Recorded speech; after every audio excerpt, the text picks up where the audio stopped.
mean, is there anybody that's watched the first two games that thinks on a neutral court these teams are separated by like 1 point? Is there anybody that thinks that's true? Be like, well, now Porzingis is hurt. If Porzingis wasn't playing, is there anybody who thinks these teams are separated by 1 point? I mean, it's just, I gotta be honest, like, I was a Boston hater for part of this year just because I liked Denver more than them. But liking Denver more than them is moot at this point. Like, they're playing Dallas. That's who they're playing. They're much better than Dallas. And like, this is just one of those weird injuries where he matters. And in the grand scheme of the series, like if he just couldn't play or something like that, yeah, like it does matter.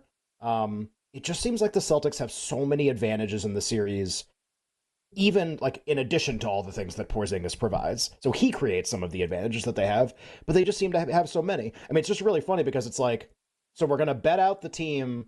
Like, did anybody watch Luka on defense the last two games? And we had a story come out about him, by the way. He had to take a pain-killing injection for the bruise on his chest that he took from that charge he drew on Jaylen Brown in game one. I guess that doesn't matter at all. Porzingis may not play. Be like, what? Like the guy, like the most impactful player on the other team is getting an injection for a bruise in his chest.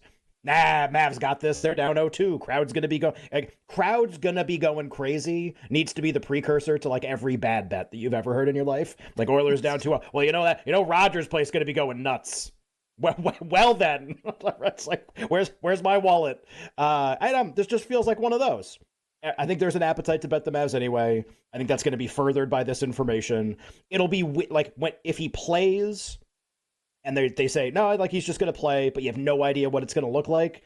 It is kind of like a weird type of market. Like you're not going to get like a him out point spread, but you're going to get probably something like this because I think there's a lot of skepticism that he's going to be really impactful. So I just look, watching the first two games of the series, the score is like almost irrelevant to me.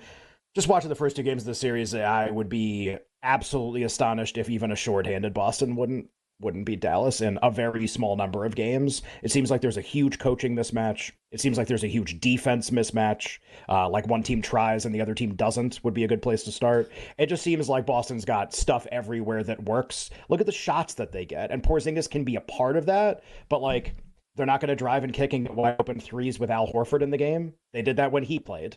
Peyton Pritchard's an incredibly impactful defender. Like you can find people to play the minutes. I'm gonna like Boston. I just like let's see what the resolution is. I said this yesterday. I think I'm gonna like Boston in every game the rest of the series because in the next two you're gonna get a pretty crazy price for a team that I think is much better than their opponent. It's not like Porzingis doesn't matter. Like the key to all of these things is there is some validity to why it's happening. Otherwise, it wouldn't move. If there was no validity, why would anybody ever bet it? Like so, these things are always so funny. They're like they're a paradox in that way. Yeah, on some level the Mavs are more likely to win the game, but on some level Boston's just better, and we almost like misinterpret the value of these things in single game situations. So maybe over the balance of the series, somehow Dallas is more likely to win if it's an entire series thing, but in only one game, first game absence. I can't emphasize this enough. Like the level of dominance that this team has over the other team in this series that Boston have. I mean, just every single aspect of the game, every single one. And defensively, it's like they're playing different sports. Boston's like helping on everything, recovering on everything. Tatum's guarding 1-5. Tatum's guarding centers, doing all this stuff. And it's like, meanwhile, Luka stands there with his hands in his pockets. It's like we're playing in 8th grade or something. It's just defensively, it's not even close. So I just Porzingis is going to change some of that stuff. Is he going to change like the core of what this matchup is? I'm really skeptical that that's going to be the case. And if we're going to get like a market that starts going crazy a little bit against that, maybe we end up making a bet in this series. I feel like we're rehashing the same stuff from the last hour, but just worth noting again.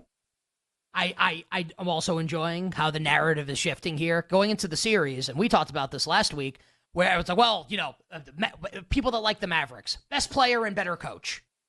It's like, okay, Luka's definitely the best player. But Jason Kidd read Auerbach, and Joe Mazzulla's been by all accounts, and I'm not the guy that's breaking down the film, but it feels like the narrative has shifted here, and now we're very everyone's all of a sudden very pro Joe Mazzulla here. I love how that's happened. It definitely seems like that's happened, and it does. I agree with you that I thought you were right to point that out to a couple of guests last week. He almost like you went away. I think you even framed it as you went away for a month and you came back and everybody thinks Jason Kidd is a good basketball coach. And like, how did that? Like, what happened? What happened this month? Did I miss something? Did they just win the games? The Missoula stuff, I think it's always more.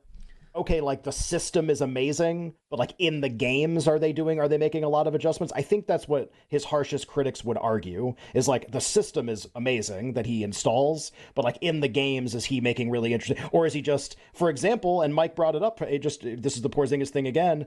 What did Mike say? What was his first thing? Well, the Celtics will probably just do 48 minutes at center. They'll play Horford and they'll have like Luke Cornett come in for, because this is one of Missoula's things. Like he wants to play a center all the time, no matter what, and will never be shaken from that belief. And a lot of people who follow the Celtics have been dying for them to try something like play 5 smaller players, like get your most talented players on the court at the same time. And he won't do it. It's like, nope, system. Like system, that's what it is. So there, I think that's to be kind fair, of what it's dogs not him broken, sometimes. right? To be fair, they've won 64 regular season games. They've lost like how many games? To one game in the playoffs, 2 games in the playoffs. I think the argument was, okay, like you're always going to beat Cleveland and Indiana. You're never not beating them. So why not try some stuff in case this happens in a really high leverage situation, which it just did. So like, and now you're going to play Luke Cornett.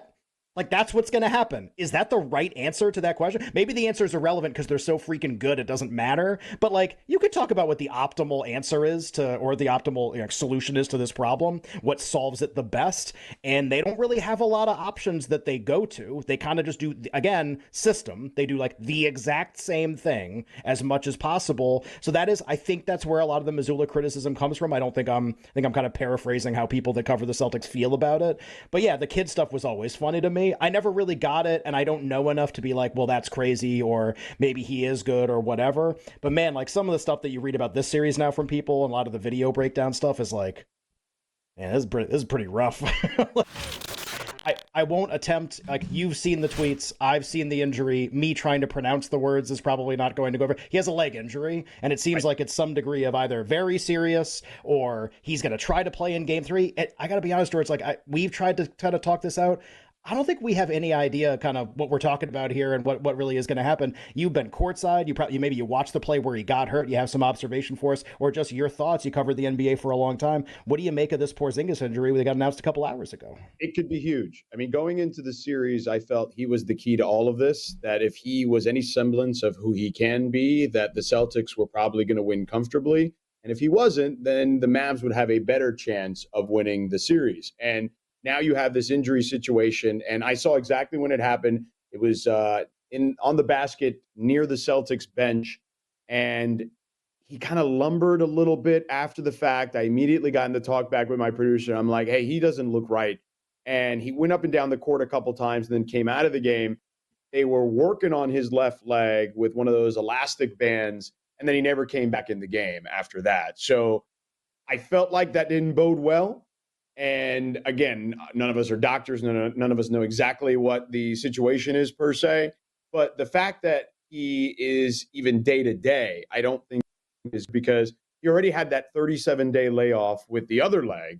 And now another leg injury to his left leg this time, I think creates a potential big problem for Boston. Not that I don't think they can still win the series, because I do think they can still win the series without him. It just becomes that much more difficult. George, this can be a pencil, not pen answer, obviously here, so no one's going to hold you to whatever your answer here is. But you're ridiculously plugged in with this stuff, right? And based on all the reporting, my guess would be, I would guess Porzingis is not going to play tomorrow night, but I can be wrong about that. So again, pencil, not pen. Your best guess is we're more than 24 hours away from game number 3. Do you think we see Kristaps Porzingis game 3 for the Boston Celtics? I think he's going to try to push to go, but I saw the Joe Mazzulla comments where they said they're going to take this out of his hands, that it's going to be the doctors and training staff who are going to make that decision. And usually, again, it's not 100 out of 100, but usually when you hear those words, then that means there's a better chance than not that he may not play. Like, it's probably going to be a 50-50, but I would slightly lean to maybe not playing in those situations just based on experience. I was on the Eastern Conference Finals, and Tyrese Halliburton had a very similar situation, not the injury per se, but a similar situation as to he wanted to go. And Carlisle told me, and then eventually told the media, we took that out of his hands. It's up to us and the training staff to make sure that he's good and we don't want to injure him any further in this particular case. So I'm only using that to gleam off on for this particular experience. But I think back in general, and when they're going to take it out of your hands, that usually means that, the guy will push, but they're going to make the ultimate decision. And because they have a 2-0 lead, I could see where they would proceed with caution in that scenario.